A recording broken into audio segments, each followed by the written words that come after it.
Պրոբլեմը նրա մեջ է, որ Նիկոլ Փաշինյանը իր սխալները փորձում է գցել Ռուսաստանի նախագահի գրպանը։ Եվ սա նոր թեմա չէր։ Անընդհատ սա շարունակվում է եւ եթե ինքն էլ դա չի ասում, ապա խորհրդարանի նախագահան, այլ պաշտոնյաները անընդհատ այդ թեման քննարկում են մեկ պատճառով՝ ներսում մեր ժողովրդի համոզել, որ իրենք չեն մեղավորը պատերազմում պարտվելու, իրենք չեն մեղավորը Ղարաբաղը ամբողջությամբ կորցնելու մեջ, մեղավոր Ռուսաստան։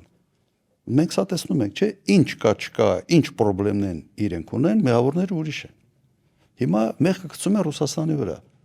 Երևի մտածելով, որ ռուսները դա չեն հետևում, ռուսները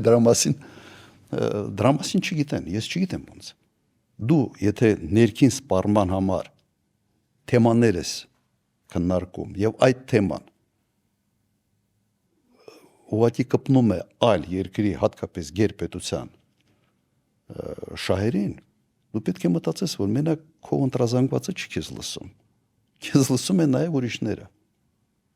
Սա ուղղակի անպարկեշտության ինչ-որ դրսևորում է։ Եթե իսկապես փորձում է Ռուսաստանի գրպանը գցել այն, ինչ կատարվել է ուղիղ Նիկոլ Փաշինյանի մեղքով։